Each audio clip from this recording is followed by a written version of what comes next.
अस्सलाम वालेकुम नाज़रीन, आप देख रहे हैं प्रोग्राम 7 से 8। मैं हूं करन नाज। पतोकी के उस बाप को जालिम कहूँ, सख्त दिल कहूँ, गुर्बत के हाथों मजबूर कहूँ, हालात का सताया हुआ कहूँ, या इस दौर को दौरे जाहिलियत कहूँ। बीवी से झगड़ा हुआ और 1 से 7 साल के 5 बच्चों को नहर में फेंक दिया। 2 बच्चों की लाशें निकाल ली गई हैं, 3 की तलाश जारी है। 2 दिन बाद ये कातिल बाप कहता है बच्चे याद आ रहे हैं। अगर बच्चे उस वक्त एहतजाज करते तो शायद उसे तरस आ जाता। बच्चों ने शोर ही नहीं किया था, इसलिए ये कदम उठाया। इस तकलीफ दे वाक़े से मुझे दौरे जाहिलियत का वो सरदार याद आ गया जो कबूल इस्लाम के वक्त रसूल अल्लाह को ज़ारो कतार रो रो कर अपना वाक़या सुना रहा था। बता रहा था कि कबीले की 70 बेटियां उसने दफनाई हैं। बेटी की पैदाइश के वक्त वो दूसरे मुल्क गया हुआ था। जब वापस लौटा तो उसकी बेटी इतनी बड़ी हो चुकी थी कि बाप का सुनकर वालेहाना उसकी तरफ लपकी, उसकी टांगों से लिपट गई। सरदार गुस्से में बीवी को धक्का देकर बेटी उठाकर दफनाने निकल पड़ा। रास्ते में बेटी बाप से खिलौने मांगती रही। कभी बाजू चूमती, कभी मुंह चूमती, कभी बाजू गले में डाल लेती। सरदार एक मकाम पर पहुंचकर जब दफनाने के लिए ज़मीन खोदने लगा तो बेटी बाप को धूप में सख्त मेहनत करता देखकर परेशान हो गई। अपने छोटे से दुपट्टे से बाप का पसीना साफ करने लगी, चेहरे पर लगी मिट्टी साफ करने लगी। सरदार को तब भी तरस नहीं आया। बेटी को धक्का देकर ऊपर से मिट्टी डालने लगा। बेटी ने फरियाद की कि बाबा मुझे खिलौने नहीं चाहिए। सरदार रेत डालता गया, बेटी की बातों को नज़रअंदाज करता गया। जब मिट्टी मुकम्मल हो गई, सिर्फ सर रह गया, तो बेटी बजाय रोने के अल्लाह से फरियाद करने लगी कि ऐ मेरे मालिक, मैंने सुना है कि तेरा एक नबी आएगा जो बेटियों को इज्जत देगा। ऐ अल्लाह वो नबी भेज दे। उस बच्ची की दुआ पूरी हुई। नबी करीम सल्लल्लाहु अलैहि वसल्लम आए। औलाद, वालिदैन, रियासत, ज़िंदगी गुजारने के उसूल, तमाम तालीमात उम्मत को दी। आज उसी नबी को मानने वाले अपने बच्चों के साथ क्या कर रहे हैं? रियासत मदीना के दावेदार आंखें खोलें कि उनकी रियासत में ये क्या हो रहा है। कभी भूख के हाथों मजबूर कोई वजीर आजम हाउस के सामने खुदसोजी कर रहा है, कभी माँ अपने मासूम बच्चों को मार रही है, कभी बाप मासूम फूल नहरों में डुबो रहा है। गरीब का बच्चा शायद बहुत साबिर होता है, लेकिन अल्लाह के अजाब से मुखालिफिन को डराने वाले वजीर आजम साहब, देखिए ऐसे वाक़यात में अगर रियासत अपनी जिम्मेदारी पूरी नहीं कर रही तो अल्लाह का कहर यहाँ भी आएगा। प्रोग्राम का आगाज़ करती हूँ, आज के टॉपिक्स आपको दिखाती हूँ। इमरान खान को ताबेदार का टाइटल देने वाली मरियम नवाज क्या अपने वालिद के लिए भी इसी लक़ब का इंतखाब करेंगी? उनके तीनों अदवार में क्या कुछ होता रहा, थोड़ी सी याद दहानी करवाऊंगी आज आपको।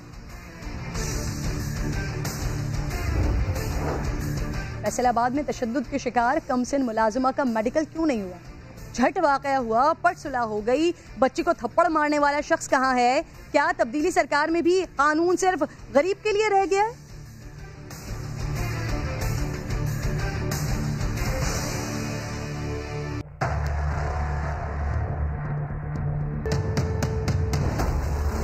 ज़ेरे ज़मीन ग्रोथ चली गई है, लेकिन बंदा बहुत ताबेदार है। आजकल ईमानदार उसको कहा जाता है जो चोर भी हो, डाकू भी हो, लेकिन ताबेदार हो। वो कहता है कि मेरे अलावा इनके पास कोई ऑप्शन नहीं है, क्योंकि बंदा ताबेदार है। 73 साल के सारे कर्जे एक तरफ और इस नालायक हुकूमत के कर्जे एक तरफ, लेकिन कोई बात नहीं, बंदा तो ताबेदार है ना। लाखों खानदान बेरोजगार हो गए, बंदा ताबेदार है। दुकानें बंद, बंदा ताबेदार है। तरक्की का पहिया आज उल्टी तरफ घूम रहा है, बंदा ताबेदार है। कश्मीर का सौदा हो गया, बंदा ताबेदार है। गंदम चोरी हो गई, लेकिन कोई कुछ नहीं कहेगा क्योंकि बंदा ताबेदार है। इमरान खान साहब का नाम आज से ताबेदार खान साहब रख देना चाहिए। मेरी बड़ी अच्छी थियरी है इस तरह के लोगों के लिए, माइंड ओवर मैटर, क्योंकि मैं माइंड नहीं करता ये, क्योंकि ये मैटर नहीं करता। प्रोग्राम में आपको खुशामदीद कहूँगी नाज़रीन। अगर वाकई मौजूदा हुकूमत की सारी गलतियाँ और नाकामियाँ सिर्फ इसलिए है कि खान ताबेदार है, तो फिर तो मियाँ साहब को ताबेदारी में अवार्ड न देना पड़ जाए, क्योंकि उनके दौर में इलेक्शन एक्ट में ख़त्म नबूवत में तरमीम हो गई, मगर बंदा टस से मस नहीं हुआ, क्योंकि बंदा ताबेदार था। पाकिस्तान पर आपके दौर में 17,000 अरब रुपए का कर्जा पड़ गया, लेकिन किसी ने नहीं पूछा क्योंकि क्या बंदा ताबेदार था। मॉडल टाउन में 14 लोगों को गोलियों से भून दिया गया और शरीफों के खिलाफ कोई कार्रवाई नहीं हुई थी। क्या बंदा ताबेदार था? सालों से ऑफशोर कंपनीज चलती रहीं और किसी को मालूम ही नहीं हुआ क्योंकि क्या बंदा ताबेदार था। IMF के दबाव पर बिजली और गैस की कीमतों में बार बार इजाफा किया गया क्योंकि क्या बंदा ताबेदार था। अमेरिका समेत सारी दुनिया से बदतरीन ताल्लुकात थे। अमेरिका डू मोर कहता रहा, पाकिस्तान को दहशतगर्दों की जन्नत कहता रहा, पाकिस्तान की जग हसाई होती रही थी क्योंकि क्या बंदा ताबेदार था। आपके दौर में पाकिस्तान फैटफ की ग्रे लिस्ट में आ गया, क्या बंदा ताबेदार था। हाजिर सर्विस, भारतीय ऑफिसर, जासूस कुलभूषण यादव बलूचिस्तान और कराची में खून की होली खेलता रहा, लेकिन आप नाम लेने से भी कतराते रहे क्योंकि क्या बंदा ताबेदार था। मुंबई हमलों में भी अपनी ही रियासत को घसीटते रहे क्योंकि क्या बंदा ताबेदार था। सस्ती रोटी और पीली टैक्सी स्कीम में अवाम का पैसा बर्बाद किया क्योंकि क्या बंदा ताबेदार था। सुप्रीम कोर्ट पर हमला किसने किया, क्यों किया, सबको मालूम है, लेकिन क्या बंदा ताबेदार था।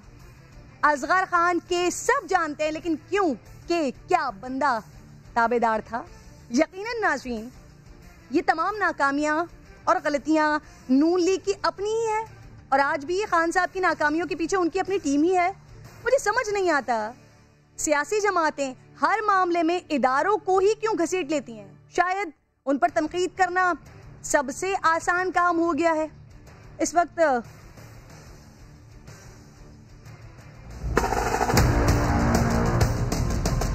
बहुत बड़े बड़े फैसले करने जा रही है इंशाल्लाह 8 तारीख को, अब या आर या पार इंशाल्लाह। 13 दिसंबर को या आर या पार इंशाल्लाह। 13 दिसंबर को लाहौर फैसला कर देगा। ना ये खातून 3 में और ना 13 में ये अपना कद ऊंचा करने के लिए वजीर आजम की जात पे तनकीद करती हैं। क्या कोई सियासी बोना बांस पे चढ़ के अपना तारफ बदल लेता है। बेगम खत्तर अमान इस किस्म की शेख चिल्ली वाली बढ़ के मारना छोड़ दें कि 13 दिसंबर को हुकूमत खत्म होगी, 14 दिसंबर को इनकी हुकूमत बनेगी और 15 दिसंबर को इनकी आँख खुल जाएगी। हम किसी किस्म की इजाज़त नहीं देंगे इस किस्म की एक्टिविटी की जो अनलॉफुल हो। लाहौर मेरा घर है, मैं लाहौर के लोगों को जलसे की दावत दूंगी। सीधे लाहौर में जलसे का आगाज आज ही कर दिता जाए। तो नाज़रीन, आज मरियम रैलियां निकाल रही हैं, इस पर बात करने के लिए इस वक्त मुझे प्रोग्राम में ज्वाइन कर चुके हैं मुस्लिम लीग नून के सीनियर रहनुमा हैं मियां जावेद लतीफ़ साहब। सर, बहुत बहुत शुक्रिया आपका। अस्सलाम वालेकुम। सबसे पहले तो ये बताइए जावेद साहब, होने क्या जा रहा है कल सर, आर या पार, इस्तीफे आ रहे हैं या सिर्फ बातें ही होंगी कल भी सर? जी, बात सीधी सी है कि जो लोगों का आप मूड देख रहे हैं, जो तमाम रुकावटें तोड़कर मुल्तान पहुंच गए थे जलसा का, जिस तरह लोग अपनी उस बेचैनी का जो 2.5 सालों में तबाही कर दी इस कौम ने, महंगाई के हवाले से हो, बेरोजगारी के हवाले से हो, पाकिस्तान को तनहा करने के हवाले से हो, आइन कानून की अमलदारी की कोई चीज नजर नहीं आ रही, मकबूजा कश्मीर इन्होंने बेच दिया। ये सारी वो चीजें हैं जो 2.5 साल लोग बर्दाश्त करते रहे। अब लोगों की बर्दाश्त से चीजें बाहर हो गई हैं। जहां तक आर या पार का तल्लक है, तो कल की जो सरबराह मीटिंग है PDM की, उसमें हम फैसला करेंगे कि हमने पहिया जाम हड़ताल की पहले कॉल देनी है, शटर डाउन की पहले कॉल देनी है, या लॉन्ग मार्च की कॉल देनी है, या उससे पहले इस्तीफों का ऐलान कर देना है। मगर अब फैसला कुन घड़ी है। 13 दिसंबर के दिन हम फैसला कुन ऐलान करेंगे कि इन हुक्मरानों से मसल्लत करदा आफत से हम किस तरह अवाम की जान छुड़ाएंगे। और अवाम जो है वो इंतजार कर रहे हैं फैसला कुन ऐलान का। अच्छा जावेद साहब, आपने ये 3 ऑप्शंस गिनवाए, ये तीनों ऑप्शन ज़ेरे गौर हैं और इसमें से कोई सा भी ऑप्शन पहले यूज हो सकता है। तो सर अगर इस्तीफों वाला ऑप्शन सबसे पहले यूज होता है तो कल जावेद लतीफ साहब अपना इस्तीफा लेकर जा रहे हैं सर, कि अगर फैसला हो गया कि सबसे पहले इस्तीफा देना है उसके बाद अगले 2 ऑप्शंस की जानिब जाना है तो आप अपना इस्तीफा थमा दें उसी वक्त? मेरा ख्याल है आप पूछकर ही ज्यादती कर रही हैं। मेरे जैसे कई लोग जो हैं वो पहले से इस्तीफा जमा करवा चुके हैं और ये मेरा फैसला नहीं है। जब लीडरशिप फैसला कर लेती है तो कोई बदनसीब होगा ऐसा जो बेवफाई का तसव्वुर करे, लोगों का मूड देखे। किसको इस्तीफे जमा करवाए हैं सर? मेरी बात सुन ले ना, मेरी बात सुन ले। मैं आपको ये कह रहा हूँ, बेवफाई 2-4 MPA कर चुके हैं ना पंजाब असेंबली के, आप उनसे भी तो वो इस्तीफे नहीं देंगे, क्योंकि लोग उनके घरों का घेराव करेंगे। लोगों ने उनको वोट दिया है नवाज शरीफ के नाम पर, लोगों ने वोट दिया है उनको मुस्लिम लीग के टिकट पर। तो कैसे मुमकिन है कि लोग ये बेवफाई का तसव्वुर कर सके? इसलिए पीपल्स पार्टी हो, JUI या दीगर जमातों के जो मुंतखब लोग हैं वो जमातों के फैसले को किसी सूरत भी डिसऑन करने का तसव्वुर नहीं कर सकते। सर वैसे अब ये जो जिन बागियों की आपने बात की है, तो मरियम बीबी जिन लोगों के बारे में बात कर रही हैं, अगर मजीद किसी ने दगा देने की कोशिश की तो घरों का घेराव करेंगे। सर ये किस कानून के तहत धमकियां लगाई जा रही हैं? और सर जेब देते हैं मरियम बीबी को, वो इस तरह से धमकियां लगाए अपने कारकुनान को? नहीं सर मेरा ख्याल है कि आप इनको धमकियां ना समझें। ये बात वो है जो आज 22 करोड़ अवामी नुमाइंदों से सुनना चाहते हैं। 22 करोड़ अवाम जो है जमातों की लीडरशिप से यही फैसले सुनना चाहते हैं। ये मेरा फैसला या जावेद किसी साहब, और अगर का कोई फैसला नहीं। अगर अवाम कोई गैर कानूनी मुतालबा कर भी दें, चले अगर आप कह रहे हैं अगर कोई अवाम गैर कानूनी बात भी करें तो आप तो कानून की रूह से ही जो भी करेंगे वो करेंगे ना। तो सर ये मैं पूछ रही थी ये किस कानून के तहत बात कर रही हैं, कैसे घेराव करेंगे? तो फिर मुझे ये बताएं कि जब अवाम के साथ गैर कानूनी हरबे इस्तेमाल किए जा रहे हो, गवर्नेंस नाम की कोई चीज ना हो, जब आइन कानून की अमलदारी खत्म हो जाए 2.5 सालों में, तो फिर भी आप लोगों को कहेंगे कि आप आइन कानून पर अमल करें और हम गैर कानूनी तौर पे आपका बेड़ागर्क कर देंगे, आपको आवाज बुलंद करने पर जेलों में डाल देंगे, आपको 2 वक्त की रोटी का मुतालबा करने पर आपको फांसी पे लटका देंगे। ये तो नहीं होता ना, लोग तसव्वुर करते हैं। अब आप ये देखें कि अगर जो आप बात कर रही हैं, मैं आपकी बात को अगर सेकंड करूं कि आइन कानून के मुताबिक होगा, तो फिर मुझे ये बताएं कि हमने अदम एतमाद की तहरीक लेकर आए सेनेट के चेयरमैन के खिलाफ, वाज़ेह अक्सरियत भी मौजूद थी, तो फिर रियासती अदारों का इस्तेमाल करके उस अक्सरियत को अक़लियत में बदल दिया गया। ये लोगों के ज़हन में नहीं, या आपके ज़हन में ये बात नहीं है? भूल गए जिसके साथ पीडीएम की आप पूरी मुहिम चला रहे हैं, वहाँ पे पीपल्स पार्टी का क्या रोल था? जावेद साहब, आप इतने सीनियर रहनुमा हैं, मुझे लगता है कि आपको याद होगा सर, बहुत अच्छे तरीके से याद होगा। मेरी बात सुने ना, अगर मैंने गलती की है, आपने गलती की है या किसी और ने गलती की है, मगर आज आप अपनी गलती का मुदावा करना चाहती हैं, आप ये कहती हैं आइन कानून ये कह रहा है, तो क्या इसलिए मैं ना सुनूं उस बात को कि क्योंकि आपने उससे पहले गलती की थी? ये बात गलत है। बात सीधी सी है कि अच्छा जावेद साहब, यानी पीपल्स पार्टी की गलती का मदावा ये है कि मौजूदा हुकूमत यानी पाकिस्तान तहरीक इंसाफ की हुकूमत को गिरा दें, ठीक है? अच्छा सर, जो मैंने आपसे सवाल पूछा था वो मियां साहब मुझे उसका जवाब दे दीजिए। इस्तीफों का आपने कहा कि ऑलरेडी इस्तीफे जमा करवा दिए, तो सर इस्तीफे जमा किसको करवाएं? मरियम बीबी को जमा करवाएं, मौलाना फजल रहमान साहब को जमा करवाएं? सर देखें, मुस्लिम लीग नून के जो अरकान असेंबली हैं, यकीनन उन्होंने अपनी लीडरशिप को जमा कराए हैं। लीडरशिप है नवाज शरीफ, सदर हैं शहबाज शरीफ, और आज जो फील्ड में हैं, जो उनके बयानिए को, लीडरशिप के बयानिए को आगे लेकर चल रही है, उनका नाम है मरियम नवाज शरीफ।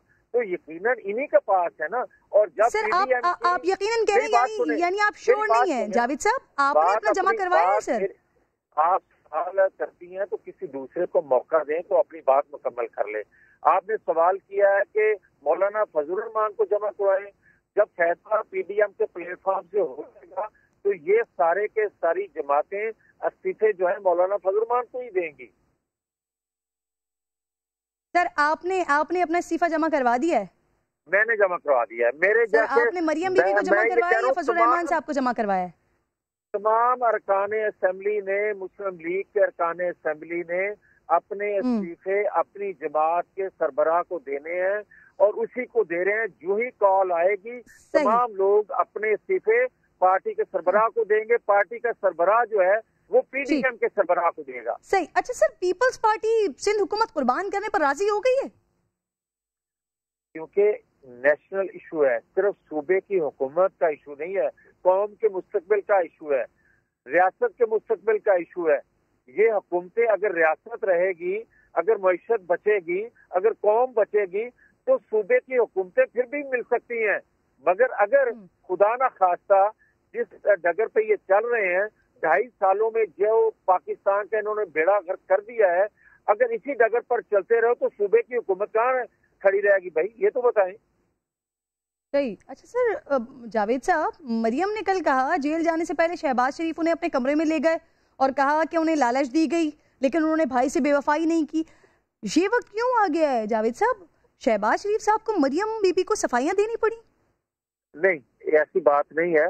उन्होंने कई दफा इसका इजहार पहले भी किया है। शहबाज शरीफ साहब ने पहले भी कहा है कि मुझे अपने भाई से बेवफाई करने के लिए परवेज मुशर्रफ ने भी लालच दिया था कि आपको प्राइम मिनिस्टर बना देते हैं, मगर मैंने अपने भाई से या अपनी जमात से बेवफाई का तस्वर भी नहीं मैं कर सकता। तो उन्होंने नहीं किया और आज भी वो वही बात कर रही है कि हर हरबा इस्तेमाल किया जा रहा है। मगर शहबाज शरीफ जो हैं, ये 32 साल से हम सुन रहे हैं, ना शहबाज शरीफ ने जमात को छोड़ना है, ना लीडरशिप के फैसलों को उन्होंने कभी उससे वायलेशन करनी है। वो जमात के साथ भी हैं, नवाज शरीफ के साथ भी हैं और इस बयानिए के साथ भी खड़े हैं। लेकिन सर शहबाज शरीफ साहब ग्रैंड डिबेट के हक में है, लेकिन शायद नवाज शरीफ साहब बातचीत करने को तैयार नहीं है, इसीलिए शहबाज शरीफ साहब दिल बर्दाश्त लगते हैं।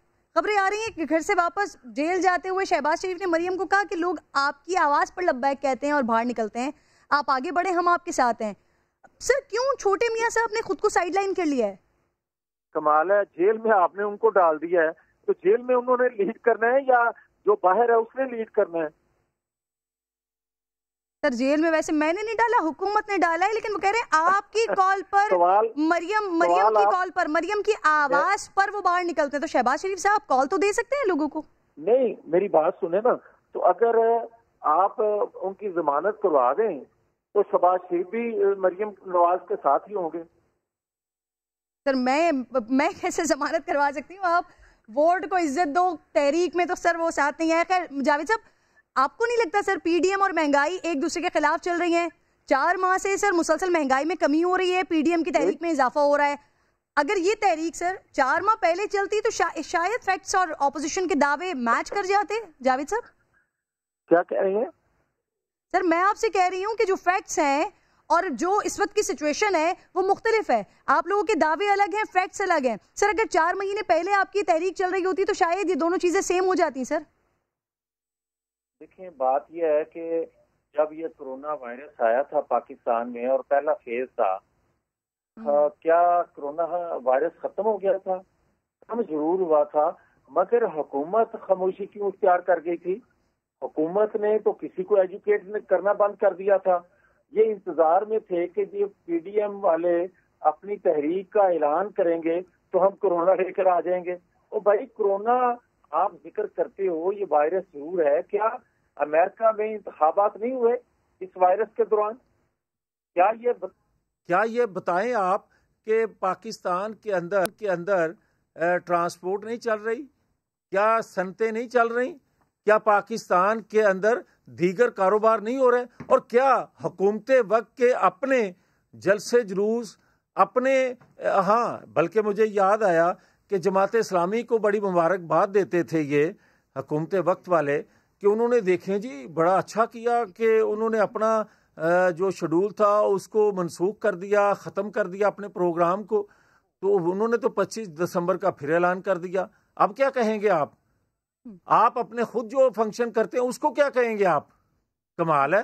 صرف آپ کو احتجاجی مظاہرے جو ہیں متحدہ اپوزیشن کے یا عوام جو آپ کو نکل رہی ہے، اور دیکھیں میں تحریک سے الگ ہو جاؤں، سیاسی جماعتیں دیگر الگ ہو جائیں، مگر لوگ جو اس حکومت وقت سے جان چھڑانے کے لیے باہر آئے ہیں اور اس بیماری کا علاج جو 70 سالوں میں پاکستان کے اندر پاکستان کے جسم کو لاغر کر رہی ہے، وہ ہے آئین قانون پر عمل نہ کرنا. اس کے علاج کے لیے اب لوگ باہر آ گئے ہیں.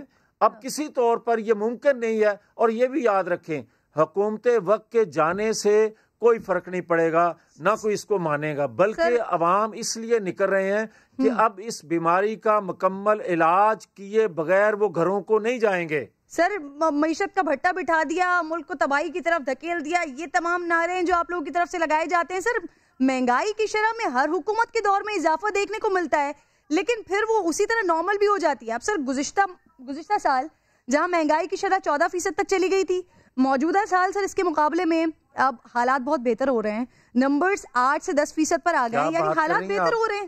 پھر اب کیوں سر اپوزیشن کو دھرنے یاد آ رہے ہیں؟ بھائی مجھے یہ بتائیں کہ آپ جو حالات بہتر کا موازنہ کر رہی ہیں، اسی حکومت کے ایک سال کا دوسرے سال سے موازنہ کر رہی ہیں. آپ مجھے یہ بتائیں کہ 2018 والا قوم کہتی ہے ہمیں پاکستان دے دو، ہم آپ کو معاف کرنے کے لیے تیار ہیں. بھائی 2018 سے قرضے بھی بڑھ گئے، سود بھی بڑھ گیا، مہنگائی بھی بڑھ گئی، بے روزگاری بھی بڑھ گئی، گیس بجلی کے ریٹس بھی بڑھ گئے، مقبوضہ کشمیر بھی آپ کے ہاتھ سے نکل گیا، دنیا میں بھی آپ تنہا ہو گئے. اس کے باوجود بھی آپ کہتے ہو کہ بہتری آ رہی ہے. چلیں سر بات کرتی ہے لوگ اتنے بھی آپ نے 2 سال بھولے کی بات نہیں ہیں کی جتنے بھولے آپ ہیں. سر 2 سال کی آپ نے بات کی جاوید صاحب، معاف کیجئے گا سر، یہی نمبرز نواز شریف صاحب اور بے نظیر صاحبہ کے دور میں بھی رہے ہیں. 1991 سر 12%، 1995 میں 13%، 2008-9 میں سر نمبر 17 سے بھی اوپر چلے گئے تھے، مگر بعد میں کنٹرول ہو گئے.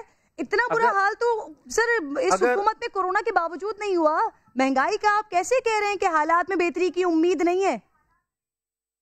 جاوید صاحب میں آپ کی بات کا جواب دیتا ہوں. اگر تو آپ کو اعداد و شمار پہ ہی کھیلنا ہے تو وہ آپ کی مرضی ہے. مجھے یہ بتا دیں کہ کیا آٹے کی قیمت آج سے 2 سال پہلے کیا تھی، دالوں کی قیمت کیا تھی، ادویات کی قیمت کیا تھی؟ یہ لوگوں کا مسائل ہیں بھائی. آج بجلی کے ریٹس کیا ہیں، گیس کے ریٹس کیا ہیں، لوگوں کا یہ مسئلہ ہے. سر آپ کی بات صحیح ہے، اعداد و شمار دے رہی ہیں. سر آپ کی بات صحیح ہے، آٹے کی قیمت بڑھ رہی تھی لیکن اب کم ہو رہی ہے. سر ایگریکلچر ریکارڈ وہاں پر کام ہو رہا ہے. سر سیمنٹ سر اچھا گروتھ ہو رہی ہے وہاں پر. سر سیمنٹ بک رہی ہے، نیشنل فوڈ سر سارے ریکارڈ توڑ دیے ہیں. ہمارے دور میں میری بات تو سن لینا، ہمارے دور میں 37 روپے کلو آٹا تھا، آج کیا ریٹ ہے؟ کم ہونے کے باوجود آج ریٹ کیا ہے یہ آپ بتا دیں. ہمارے دور میں دالوں کی قیمت کیا تھی، آج کیا ہے؟ ہمارے دور میں پیٹرول کی قیمت کیا تھی، آج کیا ہے؟ ہمارے دور میں ڈالر کی قیمت کیا تھی، آج کیا ہے؟ بتائیں تو صحیح نا. ہمارے دور میں قرضے کتنے تھے؟ اگر اس وقت 8 ارب بقول ان کے کہ روزانہ مسلم لیگ کے دور میں قرضہ بڑھتا تھا تو آج کتنا بڑھ رہا ہے بھائی؟ آج تو آپ نے اسی کو 16 پہ لے گئے. کیا یہ لوگ دیکھ نہیں رہے؟ آج اس کو آپ 2 گنا نہیں 2.5 گنا آپ بڑھا دیا آپ نے. تو کیا لوگ خاموش رہے؟ کیا پیٹرول اس وقت اس کا ریٹ کیا تھا، آج کیا ہے؟ کیا لوگ پھر بھی خاموش رہے؟ اس وقت روپے کی قدر کیا تھی، آج روپیہ کس طرح زمین میں دھنستا جا رہا ہے. آپ تو بنگلہ دیش، آپ تو افغانستان سے آپ کی کرنسی جو ہے وہ گر گئی ہے. جاوید صاحب آنیسٹلی بتائیے گا سر، آنیسٹلی بتائیے گا، عوام جو پچھلے سال حال رہا اور اب جو بہتری آ رہی ہے وہ پچھلے سال سے اس سال کو کمپیئر کریں گے یا ڈھونڈ کے لے کر آئیں گے کہ پچھلے 5 سال پہلے یا پہلے 10 سال پہلے کیا ریٹ ہوا کرتا تھا اور اب کیا ریٹ ہو گیا؟ میں آپ سے سوال کرنا چاہتا ہوں، آپ نے بار بار کیونکہ وہی سوال کرنا ہے تو میں آپ سے سوال کر لیتا ہوں. میں نے تو جواب دیا آپ کو، مگر میں قوم کی طرف سے آپ سے سوال کرتا ہوں کہ کیا میرا یہ کہنا بجا نہیں ہے کہ 2.5 سالوں میں اگر کسی حکومت کی کوئی سمت نظر نہ آ رہی ہو، کیوں فیوچر میں بہتری کی امید نہ ہو، تو آپ پھر بھی کہیں گے کہ 2 مہینے میں 1.5 روپیہ کم ہوا ہے. تو وہ آپ دیکھیں جو آپ نے 25 روپے بڑھا دیے ہیں اس کا ذکر ہی کرنا آپ سر میں نے اسی لیے آپ کو مثال دی. پچھلے ادوار میں سر انفلیشن ریٹ اوپر گیا اور اس کے بعد بہتری آئی. اسی لیے تو میں نے آپ سے پوچھا کہ آپ اس حکومت سے کیسے یہ امید نہیں رکھ رہے ہیں کہ جو آپ کے ادوار میں ہوتا رہا, پچھلے ادوار میں ہوتا رہا, وہ اس دور میں کیسے نہیں ہو سکتا سر؟ اچھا میری بات سن لیں, اب حوصلے سے بات سن لیں میری. میں آپ کو یہ سوال کرتا ہوں کہ کیا آپ 2018 والا پاکستان جو لوگ مانگ رہے ہیں, جس کا آپ ذکر کر رہے ہیں کہ آپ کے دور میں بھی ریٹس بڑھتے تھے, مہنگائی ہوتی تھی, بے روزگاری بڑھتی تھی, پیٹرول کے ریٹ بڑھتے تھے, آٹے کے, چینی کے, دال کے, گوشت کے, سبزیوں کے, گیس کے, بجلی کے ریٹس بڑھتے تھے آپ کے بقول. میں یہ آپ سے پوچھنا چاہتا ہوں کہ کیا پہلے سال بھی ان کو گنجائش دے دیں کہ نئی نئی حکومت آئی ہے, ہماری خرابیوں کو یہ دور کر رہے ہیں, دوسرے سال بھی یہ کہہ دیں آپ, مگر تیسرے سال میں جب آپ داخل ہو گئے ہیں تو تیسرے سال میں بھی آپ کی کوئی سمت, آپ کی کوئی گورننس, آپ کا کوئی ویژن, آپ کی کوئی اپروچ, آپ نے کوئی کام ایسا کیا ہو جس کو مثال بنا کر لوگ یہ کہیں کہ ایک تے کم انہوں نے چنگا کیتا سی, چلیں باقی بھی اچھا کر لیں گے. اور بھائی آپ ایک بات نہیں لوگوں کو بتا سکتے کہ جس پہ پی ٹی آئی کے لوگ فخر کریں کہ ہم نے 2.5 سالوں میں یہ کارنامہ سر انجام دیا ہے, تو پھر کس طرح لوگ آپ کو معاف کریں؟ ٹھیک ہے بہت بہت شکریہ جاوید لطیف صاحب, پروگرام میں ہوتے آپ کے وقت کا بہت شکریہ. ایک چھوٹا سا بریک میں لے رہی ہوں. کورونا کی سچویشن بگڑ رہی ہے, کیا کرنا ہے, کیسے احتیاط کرنی ہے, ڈاکٹر فیصل میرے ساتھ موجود ہوں گے ایک بریک کے بعد. ایک بار پھر خوش آمدید کہوں گی ناظرین آپ کو. پروگرام کے دوسرے حصے میں مجھے وزیر اعظم کے معاون خصوصی ڈاکٹر فیصل سلطان جوائن کر چکے ہیں. آپ کو خوش آمدید کہوں گی ڈاکٹر صاحب. سر سب سے پہلے میں ذرا بات کرنا چاہ رہی ہوں, جو ہاسپٹل کا واقعہ ہوا ہے سر, خیبر ٹیچنگ اسپتال کو کووڈ کے لیے سب سے بڑا اسپتال کہا جا رہا تھا, لیکن وہاں حال یہ ہے کہ سر آکسیجن سپلائی کا کوئی بیک اپ نہیں تھا. کورونا میں ہنگامی حالات ہیں, لیکن اسپتال کا آکسیجن فراہم کرنے والی کمپنی سے سر معاہدہ 2017 سے ختم ہو چکا ہے, جسے 3 سال سے رینیو نہیں کیا گیا. سر یہ صحیح ہے بات, یہ نہیں ہونا چاہیے تھا, لیکن بہرحال چونکہ اس واقعے کی اس وقت ایک فوری انکوائری ہو چکی ہے اور ڈیٹیل بھی اس میں ہوگی, تو جب اس کی فائنڈنگز آئیں گی تبھی کچھ آپ کو بتانے کے قابل ہوں گے. لیکن یہ بالکل ایسے نہیں ہونا چاہیے تھا. ان دا مڈل آف کرائسس بالکل تیاری اس سے بہت بہتر ہونی چاہیے تھی آکسیجن کی کنٹینیوٹی کی. دیکھیں آکسیجن سپلائی موجود تھی, لیکن اس کی جو سپلائی چین ہے وہ ڈیفیکٹو تھی یا وہ مناسب نہیں تھی. ڈاکٹر فیصل, وزیر اعظم صاحب کہتے ہیں مغرب میں الزامات پر صرف استعفے دے دیے جاتے ہیں, یہاں اتنا بڑا واقعہ ہو گیا, آپ خود کہہ رہے ہیں کہ نہیں ہونا چاہیے تھا, 7 جانیں چلی گئیں سر, لیکن صوبائی وزیر صحت سر ٹس سے مس نہیں ہوئے. نہیں دیکھیے, اس میں مسئلہ صوبائی وزیر صحت کا نہیں ہے. ایک تو یہ انڈیپینڈنٹلی گورننگ اینٹی کے تحت رن ہو رہا ہے اسپتال, لیکن دیکھیے اس سے پہلے کہ فائنڈنگز نکلیں اس پہ ذرا رش ٹو ججمنٹ نہیں کرنا چاہیے. بہت امپورٹنٹ ہوتا ہے ہیلتھ کیئر میں یا کسی بھی چیز میں کہ جو انکوائری ہے اس کی فائنڈنگز اور اس کی جو روٹ کاز ہے اس کو دیکھا جائے. جب وہ سامنے آئے گی تو پھر بات انسان بہتر طور پہ کرنے کے قابل ہو سکتا ہے. ٹھیک ہے سر, میں کورونا کی طرف بڑھنا چاہ رہی ہوں. سر ویکسین کی خریداری کے حوالے سے کیا فیصلے ہوئے ہیں سر اب تک؟ کتنی ویکسین کی خریداری کا پلان ہے, کس سے خریدیں گے, تقسیم کیسے ہوگی, کن لوگوں کو ترجیح دی جائے گی؟ فیصل صاحب ترجیح پہ پہلے بات کر لیتے ہیں. ترجیح اس طرح سے ہوگی کہ سب سے جو اولین ترجیح ہے وہ ان لوگوں کو ہوگی جو front line Covid health workers ہیں, اور اس میں منطق بڑی واضح اور کلیئر ہے, کیونکہ نیچرلی آپ نے اگر اپنے ہیلتھ سسٹم کو چلانا ہے تو کووڈ کی وبا کے دوران کسی بھی صورت ہم ان کو ایٹ رسک نہیں ڈالنا چاہتے, تو ظاہر ہے سب سے اولین ترجیح ان کی ہوگی. اس کے بعد جو ہمارے ایک سرٹن عمر سے زیادہ کے لوگ ہیں, سینئر سٹیزنز ہیں, بزرگ ہیں, 65 سال سے زیادہ کے جو لوگ ہیں, پھر 60 سال سے زیادہ کے, اور اس کے ساتھ ہی عمومی ہیلتھ ورکرز, اور پھر پاپولیشن ایٹ لارج. یہ ہیں 3-4 جو اس کی سٹیپ وائز ترجیحات ہیں. کتنے رقم جو مختص کر دی گئی وہ تو پبلک میڈیا میں آ چکا ہے, سو وہ آپ کو پتا ہے $150 ملین, لیکن اس سے زیادہ کی اگر ضرورت پڑتی ہے تو وہ بھی ایلوکیٹ کی جائے گی. تیسری بات یہ کہ کہاں سے, اب یہ ایک مشکل سا سوال ہے. اس کی وجہ یہ ہے کہ کچھ جو ویکسینز ہیں ان کے جو ایفیکیسی کا ڈیٹا ہے, جو ان کی افادیت کا ڈیٹا ہے, اس کی ابتدائی ریزلٹس لوگوں نے کچھ پبلش کیے ہیں, کلیم کیے ہیں کمپنیز نے.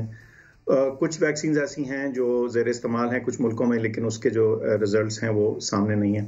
تو ہم نے ان تمام چیزوں کو مد نظر رکھ کے جو 5-6 مختلف چیزیں ہیں ان کو دیکھ کے, افادیت, सेफ्टी, कॉस्ट, उसकी सप्लाई चेन की रिक्वायरमेंट्स और पाकिस्तान के लिए अवेलेबिलिटी, इन सारी चीज़ों को मद्देनजर रख के फैसला करना है। तो इसमें मेरा ख्याल ये है कि आपको चंद दिनों तक क्लियर हो जाएगी बात, लेकिन एक से ज़्यादा सोर्स पे इन्हसार किया जाएगा, सिर्फ एक सोर्स पे नहीं। जी अच्छा सर, आपने खुद कहा प्रायोरिटी जो होगी वो फ्रंट लाइन वर्कर्स की होगी। अब सर ऑब्वियसली आप खुद भी जानते हैं इस नई लहर से सर सबसे ज़्यादा मुतासर वही हो रहे हैं। सिर्फ चंद रोज़ में दर्जनों डॉक्टर्स मौत के मुंह में चले गए हैं।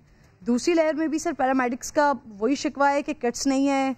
इस पैरामेडिक्स सर इस वक्त इनको कितना हिफाजती सामान दरकार है, कितना फराहम किया जा रहा है सर? हिफाजती किट्स का तो बिल्कुल कोई मसला नहीं है जी, that is an incorrect statement. बात यह है कि कहीं एक इंडिविजुअल जगह या किसी एक इनफरादी जगह पे अगर किसी को वक्ती तौर पे कोई किट की कमी हो, उसको तो मैं जाहिर है नहीं डिनाई कर सकता क्योंकि हज़ारों जगह हज़ारों अस्पताल हैं। तो लेकिन अमूमी तौर पे जो सिचुएशन पहली वबा के पहली वेव के दौरान थी उसकी निस्बत पाकिस्तान के अंदर चूंकि ये बहुत सारी चीज़ें खुद से मैन्युफैक्चर हो रही हैं तो ये वाफर मिकदार में मौजूद हैं और इनकी प्राइसेस जो हैं वो भी बेहतर हैं। तो मसला ये नहीं है, मसला ये है कि जब एक वबा फैलती है तो जहाँ तक हेल्थ केयर वर्कर्स का ताल्लुक है उसमें दो एलिमेंट्स बहुत अहम होते हैं। एक वो स्प्रेड जो कि हेल्थ इदारों के अंदर हो रहा हो, ठीक है, उसमें किट्स की फराहमी, किट्स का इस्तेमाल, किट्स का मुनासिब इस्तेमाल और एक डिसिप्लिन के साथ इस्तेमाल, ये सारी चीज़ें जो हैं शामिल हैं। और इसमें किट्स की फराहमी के अलावा ज़ाहिर है आप सोच सकते हैं ट्रेनिंग भी शामिल है कि स्टाफ कितना उसको अच्छी तरह से इस्तेमाल करे। लेकिन एक और मसला ये है कि हमारा हेल्थ केयर वर्कर जो है वो ज़ाहिर है एक अमूमी बाकी सोसाइटी का भी हिस्सा है, वो सिर्फ हेल्थ केयर वर्कर ही नहीं। तो जब सोसाइटी में भी वबा फैल रही हो और जो हेल्थ केयर वर्कर है वो बाकी जगहों पे भी जा रहा है, वो अपनी सोसाइटी का पूरी तरह से हिस्सा है, वो मुख्तलिफ इवेंट्स सिचुएशंस में भी हिस्सा ले रहा है, वो अपनी फैमिली को भी मिल रहा है, तो नेचुरली रिस्क एक जो है वो जो अमूमी स्प्रेड है जो सोसाइटी के अंदर हो रहा है उसका रिस्क भी उसके ऊपर आता है। तो ये आप नोट करेंगे कि जून पिछली दफा भी ऐसे ही हुआ था कि जैसे वबा फैली थी तो हेल्थ केयर वर्कर्स के ऊपर भी शदीद प्रेशर आया था और बड़ी अफसोसनाक डेथ्स सामने आई। सर अब जिस तरह से स्प्रेड बढ़ा है, वज़ीर आज़म साहब कह रहे हैं कि मुल्क में मुकम्मल लॉकडाउन मुमकिन नहीं है। इससे पहले भी वो कहते रहे हैं कि मुल्क मुताम्मल ही नहीं हो सकता इसका। सर लॉकडाउन के बगैर इस स्प्रेड को सर रोका जा सकता है? देखिए मेरे ख्याल से कि लॉकडाउन तो एक लफ्ज है ना, it means different things to different people. अगर आप मुकम्मल से एक तो वो चाइना वर्जन ऑफ लॉकडाउन है या वुहान वर्जन ऑफ लॉकडाउन है, उसके बाद फिर कुछ यूरोपियन वर्जन हैं, कुछ फिर हमारे यहाँ जो हुआ जब हमारे यहाँ पहली लहर थी तो एक लॉकडाउन हुआ चंद हफ्ते के लिए जिसमें बहुत सारी चीज़ें जो हैं वो शट डाउन कर दी गई, लेकिन उसका वो अंदाज और स्टाइल नहीं था जैसे मिसाल के तौर पे जैसे चीन में था या हो सकता है उस तरह की सोसाइटी में।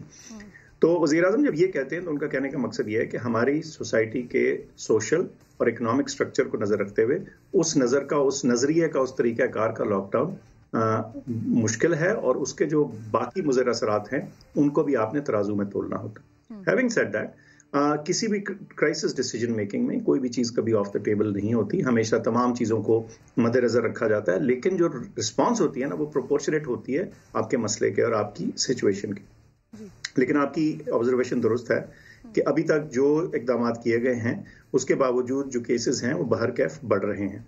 अब एक बहुत अहम स्लो डाउन किया गया और वो था तालीमी इदारों का। बड़ा हमने रिलक्टेंस के साथ किया क्योंकि तालीम आपको पता है कितनी अहम चीज़ है और वो भी हमारे जैसे माशरे के लिए जहाँ इतने लोग पहले ही स्कूलों में तालीम नहीं हासिल कर रहे। उसके बावजूद ये फैसला लिया गया और फैसला किया गया और उसके जो असरात हैं हमें उम्मीद है कि अब नजर आने शुरू होंगे। लेकिन बहरहाल अगर जिस तरह से सिचुएशन आगे बिगड़ रही है डॉक्टर साहब, जिस तरह से सिचुएशन आगे बढ़ रही है, बिगड़ रही है, तो यानी कि फिर मजीद सख्त लॉकडाउन की तरफ या अभी ये स्मार्ट लॉकडाउन की सूरत हाल है, आप लोग सख्त लॉकडाउन की तरफ भी जा सकते हैं?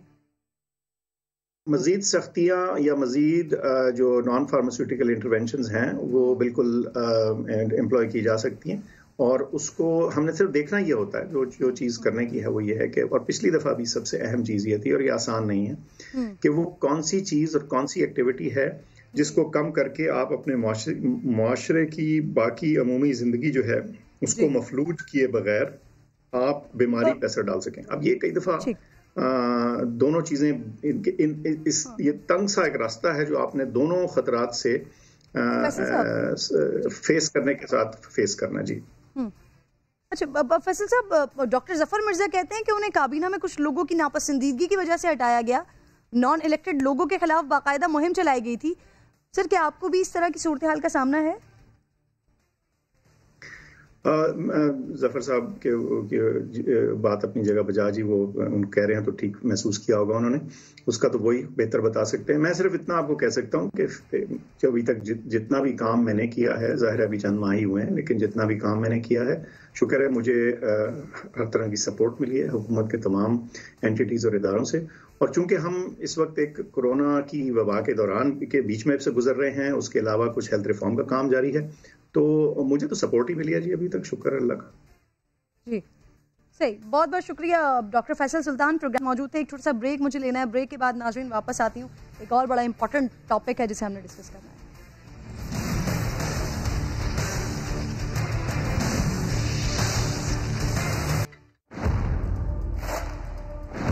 बच्ची ने तहरीरी अपना बयान रिकॉर्ड करवाया था। अभी मैं मेडिकल नहीं करवाना चाहती, वालिद और वालदा की मौजूदगी में। पुलिस ने इसमें क्या लूप होल छोड़े हैं, इस सिलसिले में हमने इंक्वायरी करनी है कि इनकी सुलह हो गई, मुलज़म जमानत पे चला गया, उस सिलसिले में हम इंक्वायरी करेंगे कि पुलिस का इसमें क्या फॉल्ट है। तो आपने कहना क्या ले, क्या मैंने किया है? आप लोगों की ज्यादती है, मैं आपको पूछूंगी, मैं इसका बदला लूंगी आपसे।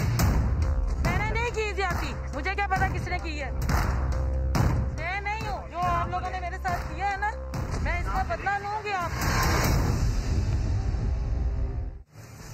आज भी नाज़रीन एक नहीं दो पाकिस्तानी हैं। गुज़िश्ता दिनों मैंने फैसलाबाद की सड़कों पर खुलेआम एक गरीब मुलाजिमा बच्ची को पिटते हुए देखा। दोनों अमीर घरानों ने सुलह कर ली है, लेकिन इस गरीब मुलाजिमा का न तो मेडिकल चेकअप करवाया गया है, न ही उसके साथ किए हुए इस जुल्म को जालिम ताकतवर लोगों के दिलों में अफसोस है इस बात पर। इसी पर बात करने के लिए प्रोग्राम में मुझे चाइल्ड प्रोटेक्शन ब्यूरो की सरबराह सारा अहमद साहिबा ज्वाइन कर चुकी हैं। मारूफ मजहबी स्कॉलर बिलाल कुतुब साहब भी प्रोग्राम में साथ मौजूद हैं। सारा, आईजी के हुक्म पर एसपी शहरियार ने तहकीकात तो शुरू की, मदीना टाउन के एसएचओ के खिलाफ इंक्वायरी बैठ गई, लेकिन क्या ये केस भी अंजाम तक पहुंचता दिखाई दे रहा है या यहाँ भी कुछ दिनों के बाद फाइल फिर दब जाएगी? बिस्मिल्लाहिर्रहमानिर्रहीम। जैसा आपको पता होगा कि चाइल्ड प्रोटेक्शन ब्यूरो के ऑफिसर ने अपनी मुद्दत में ये एफआईआर करवाई। चाइल्ड प्रोटेक्शन ब्यूरो ने इनिशिएटिव दिया और एफआईआर करवाई है और मुलजिम को गिरफ्तार कर लिया गया। बाकी प्रोसिक्यूशन इन्वेस्टिगेशन पुलिस की जिम्मेदारी है। अगर वहाँ पे कोई गफलत हुई तो आईजी साहब बहुत जिम्मेदार हैं, इनाम गनी साहब, और वो उस पर उन्होंने ही इंक्वायरी ऑर्डर की है और इस केस को परस्यू किया जाएगा पुलिस की तरफ से। हमने क्या किया, आज हमने court, child protection court Faisalabad में एप्लीकेशन की है कि बच्ची की कस्टडी हमें दी जाए, बिकॉज कल हमें दी जानी चाहिए थी बट हमें नहीं दी गई। कल बच्ची को माँ बाप के हवाले कर दिया, लेकिन हमें लगता है बच्ची वहाँ गैर महफूज है, बिकॉज उन्होंने ही उसको काम पे रखवाया था। तो हम चाहते हैं बच्ची की कस्टडी ली जा सके ताकि उसको हम रिहेबिलिटेट करें और एक सेफ एनवायरनमेंट में रखें। तो हमने एप्लीकेशन दायर की है और एक और इनिशिएटिव हमने जो आज लिया है वो ये है कि हमने एक और एप्लीकेशन दायर की है जिसमें हमने कहा है कि मुनीर अहमद के साथ जो बच्चे ने तशद्दुद किया, उस औरत और मर्द के अलावा एक बच्चा भी था जिसको वो मार रहा था, जैसा वीडियो में नजर आ रहा है, उसको भी हमें दें, उसकी कस्टडी भी हमें दें ताकि हम उसको रिहेबिलिटेट करें, क्योंकि ये बच्चा जो तशद्दुद करे ये बाद में एक वायलेंट शहरी बन जाएगा इस मुआशरे का। तो हमें ये बच्चे को हवाले किया जाए हमारे। ठीक है सारा, लेकिन एसएचओ साहब तो कह रहे हैं कि किस कानून के तहत ये किया जाए जब वालिदैन जिंदा हैं उस बच्ची के जिसके ऊपर जुल्म हुआ है। बिलाल कुतुब साहब भी मेरे साथ मौजूद हैं। बिलाल कुतुब साहब, एक तो ये सारा वाकया यकीनन आपकी नज़रों से गुजरा होगा, सोशल मीडिया पर जितने लोगों ने देखा सब अश्कबार हुए। उसके बाद आपने उस खातून का कॉन्फिडेंस लेवल देखा कि जो कुछ उन्होंने किया उस मासूम बच्ची के साथ, वो वहां पर मौजूद लोगों को धमकियां लगा रही हैं कि मैं देख लूंगी आपको। बिलाल कुतुब साहब, आप मेरे साथ मौजूद हैं? जी जी जी जी, मुझे आवाज आ रही है जी। हेलो बिलाल कुतुब साहब, जवाब दीजिएगा। आपने मेरा सवाल सुना है या मैं दोहरा दूं? जी जी नहीं मैंने सुन लिया। देखिए, मैं अभी चाइल्ड प्रोटेक्शन ब्यूरो की सारा की बात सुन रहा था। सारा बिल्कुल सही कह रही है जो भी फरमा रही है, लेकिन ये भी बात जहन में रखें, हम सबको इस बात का पता है, हमने इस मुल्क में इंसाफ होते नहीं देखा। एक हुकूमत का अदारा दूसरे हुकूमत के अदारे के साथ कैसे लड़ सकता है? ये अनहोनी सी बात है। लेकिन ये बात कहाँ लेकर जाएं कि मेरे नबी ने कहा था कि मेरी उम्मत सब कुछ कर सकती है लेकिन झूठ नहीं बोल सकती। अब किसी मुफ्ती साहब से ये जरूर फतवा लेना चाहिए कि क्या आज भी हम उम्मत रसूल हैं या नहीं। कप्तान ने आते ही कहा था कि कुफर की हुकूमत चल सकती है, जुल्म की हुकूमत नहीं चल सकती। तो क्या जुल्म की हुकूमत इस वक्त नहीं चल रही? कमजोर तरीन इंसान जो है वो है जो कि सिर्फ दिल में बुरा समझे। हम इससे भी ज्यादा क्या नीचे गिर चुके हैं। आज इस बात पे कौन गवाही नहीं देगा कि जिस तरीके से इस जालिमों को अरेस्ट किया गया, इतना वीआईपी अरेस्ट तो नवाज शरीफ और जरदारी को कभी नहीं किया गया। ये शो करता है मेरे बच्चे लोकल थाने की ताकत। अगर लोकल थाना इतना ताकतवर हो सकता है कि एतवार वाले दिन बेल भी करवा सकता है और जज साहब जो है वो हाजिर भी हो सकते हैं एतवार को, तो फिर इस मुल्क के अंदर आप जिसको मर्जी अपनी कस्टडी में ले लीजिए। आपको अपनी कस्टडी में अपना ईमान लेकर आना है। जब ईमान कस्टडी में ना हो तो आप जिस मर्जी को कस्टडी में ले लें। बिलाल कुतुब साहब, मैं आपको एक और वाकया बाप की कुछ बात सुनवाना चाहती हूँ, फिर आप मुझे बताइएगा कि यहाँ कौन जिम्मेदार है, जरा सुनिएगा। नहर बच्चे ने रोला नहीं पाया तो शोर नहीं किया। बच्चे रोते थे आज रोता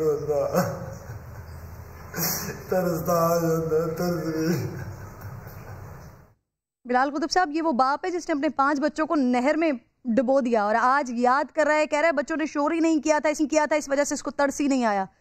बाप तो है कातिल, इसके साथ साथ कौन जिम्मेदार है? किरण, आपको कह रहा हूं कि इस वक्त अगर इस मुल्क का कोई माँ और बाप है ना तो वो सिर्फ मीडिया है। अगर मीडिया या सोशल मीडिया आवाज ना उठाए तो इस मुल्क और इस उम्मत में कोई जुल्म के खिलाफ आवाज नहीं उठा रहा। इस बाप की फरौनियत देखिए, वो कह रहा है अगर वो रो पड़ते, अगर वो भीख मांगते जिंदगी की मेरे बच्चे तो मैं शायद माफ कर देता हूँ। मुझे ईमानदारी से सारे उलमाए कराम इस मुल्क के मिलकर ये बात बताएं कि क्या इतना जुल्म दौरे जहलियत में भी आपने किसी बाप को देखा है? खुदा के वास्ते, कहाँ हम कुफर की हुकूमत को बर्दाश्त नहीं करते और कहां हम जुल्म की हुकूमत के ऊपर इतने नॉर्मल हो गए हैं और कहते हैं कि जनाब उस बच्ची ने और माँ बाप ने मान लिया। गरीब के पास चॉइस क्या है सिवाय इसके कि वो अमीर आदमी के हाथ चूमे, पांव को हाथ लगाए और कहे कि जो जुल्म कर लिया वो तो मैंने कबूल कर लिया, बस आगे माफ कर देना और जुल्म मुझ पे खुदा के वास्ते ना करना। बहुत बहुत शुक्रिया बिलाल कुतुब साहब, आप साथ मौजूद थे। नाज़रीन, इंशाल्लाह मुलाकात होगी आपसे कल। अपना फीडबैक जरूर दीजिएगा। अपना और अपने मुल्क का ख्याल रखिए। अल्लाह ने के बाद।